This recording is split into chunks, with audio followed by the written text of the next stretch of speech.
On February 23, 2017, attorneys Victor Revel and Megan Garcia were leaving the courthouse with their client, Lloyd Edwards, after appearing in court regarding a protection from abuse order filed by Edwards' wife, Jasmine. Before leaving the courthouse, Edwards handed 2 of his 3 cell phones to attorney Revel.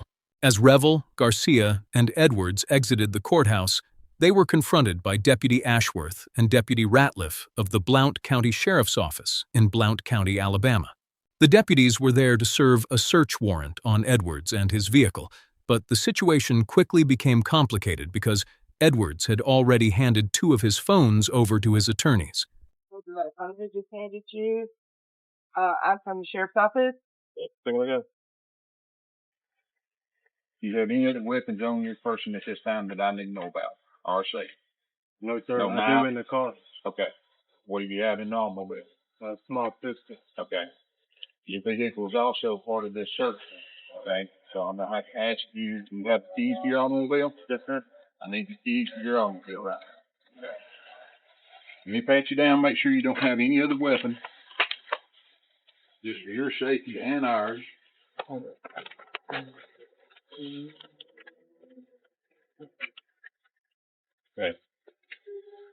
Just hang tight and we'll get all this resolved. As mentioned earlier, Edwards was appearing in court because of a protection order filed by his wife, who alleged that he had abused her and their daughter. She testified that Edwards' cell phones contained evidence supporting her claims, which led prosecutors to seek a search warrant for Edwards, his vehicle, and specifically his 3 phones. I contacted the Revel law firm, and Mr. Revel explained that he believed the phones actually contained evidence supporting Edwards' innocence rather than evidence of abuse. Revel claimed that Mrs. Edwards had exchanged messages with Edwards that appeared to indicate their interactions were consensual, and he intended to use those messages as evidence for the defense. Edwards later stated that Revel had warned him that prosecutors might eventually want his phone. Shortly before leaving the courtroom, one of the attorneys asked Edwards for 2 of his phones. Edwards handed them over, and the phones were placed inside Mrs. Garcia's bag. The warrants that you all have are for his person.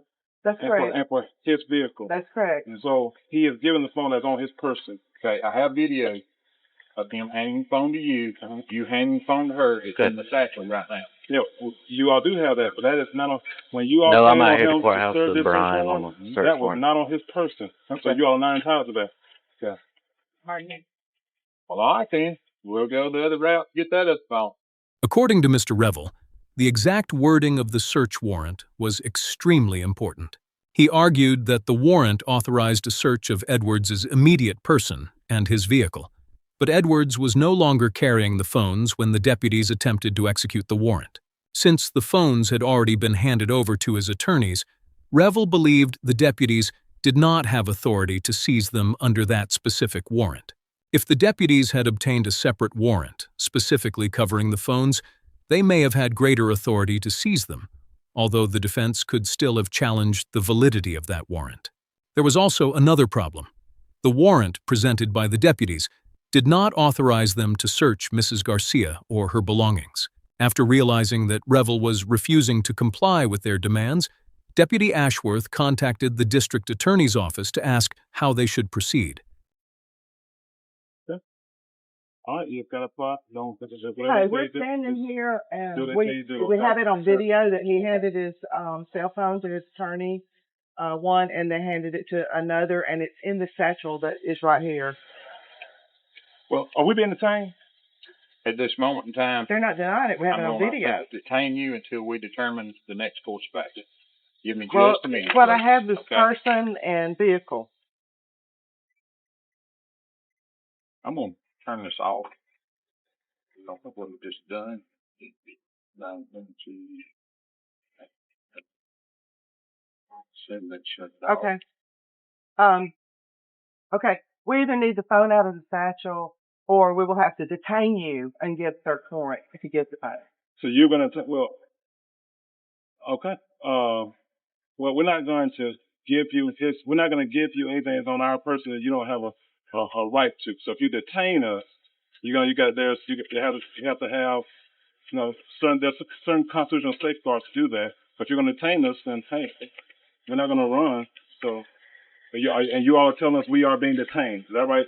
At this point in time right now, you are being detained. Now, if they determine. Okay. You both are under arrest for obstructing government operations. Obstructing government operations. That's correct.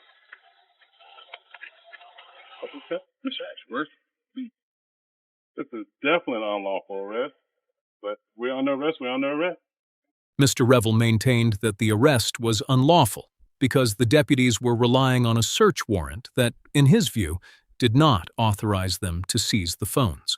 He also argued that neither he nor Mrs. Garcia had committed obstruction under Alabama law. Alabama Code, Section 13A-10-2, generally involves intentionally obstructing governmental operations through intimidation, physical force, or interference. According to the defense, Revel and Garcia did none of those things. They simply refused to comply with orders they believed were unlawful. They did not physically attack the deputies, threaten them, or prevent them from carrying out their duties.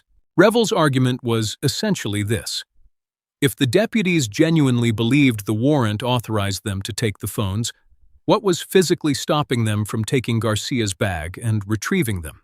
According to the defense, neither attorney had physically interfered with the deputies.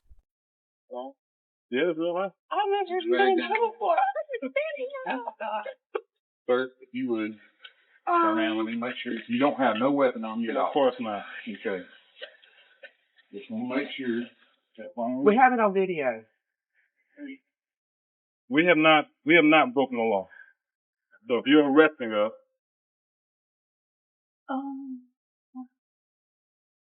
okay. I'm being arrested for obstructing government operations. That's correct. Let me take out this right here. If you don't mind, put it in your pocket. That way you'll be locked. Real life. I'm sure y'all want to arrest two lawyers for this charge. You sure you want to do this? Are you subject to the law? I am subject to the law. We're under arrest. Okay. And this is, and you, and who are you? I'm Sue Ashworth. Thank you. Sue Ashworth? That's it. And this is Brian Ratliff. And you're arresting us under her orders? Yes, sir. Okay. Deputy Ratliff, yes, I want to make sure that you know from our position was that this search warrant, this warrant was given to him after he gave us some things for us to use and against defense. Okay. And so we did not do anything to keep you all from doing you all's job. Now, if you all want to out here this with satchel and go the through sheriff's and do office it, at the courthouse. we're not preventing you from Doing doing a search it. warrant on the car and they so I'm out here just From the moment he's entered the courthouse, he's been under surveillance. Yeah. Okay. For the reasons of this search warrant. All right. I've sat here and watched you and him and her. Temple. If we get about 10 or 15 minutes, I'll be ready. You looked up. Matter of fact, you did look up at the camera 2 or 3 times. He pulled the phone out, handed it to you. You handed it back to him. He was fooling with, I'm guessing, a password. And after a short period of time, he handed it back to you. You handed it to her. She put it in here. Okay? That is evidence for this search warrant. And you agree with me that you all served this search warrant on him subsequent to that, after that, all right? Yeah. After we left out the building. Yeah. The deputies ultimately arrested Revel and Garcia, and both were charged with obstruction. Prosecutors initially offered to drop the charges if Revel would write a letter apologizing and acknowledging that the deputies had done nothing wrong. Revel rejected the offer and decided to proceed to trial. During the trial, the defense argued that the state had failed to prove the necessary intent and that the search warrant did not authorize the seizure of the phones from the attorneys. The prosecution countered by arguing that the deputies could rely on the exigent circumstances doctrine, which can allow law enforcement to act without a warrant in certain urgent situations when evidence could potentially be destroyed. During the trial, Lloyd Edwards, who was still under investigation, testified for the prosecution, but also claimed that District Attorney Casey had attempted to prepare him for his testimony, despite reportedly recusing herself from the case. Edwards ultimately became an important witness for Revel's defense. Judge King eventually acquitted both Revel and Garcia of all charges, finding that the deputies were mistaken about the authority granted by the search warrant and that the attorneys had never physically prevented them from performing their duties. Following the incident, Revel and Garcia removed themselves from Edwards' case and filed separate federal lawsuits against Deputy Ratliff, Deputy Ashworth, District Attorney Casey, and Assistant District Attorney Scott Gilliland. Edwards' criminal case was reportedly delayed and reset several times, which Revel argued raised questions about whether the pending case could potentially be used as leverage. Despite everything that happened, Revel remained optimistic about the federal litigation and expected the matter could eventually be resolved through a settlement. The incident raised serious questions about the limits of search warrants, Fourth Amendment protections, attorney-client relationships, and law enforcement's authority to seize electronic devices. According to the account presented here, the phones were eventually searched, but did not produce usable evidence. For Revel, the case became an example of why understanding the exact limits of a warrant can be critical during a police encounter. Thanks for watching, and don't forget to like and subscribe for more police interaction and legal content videos.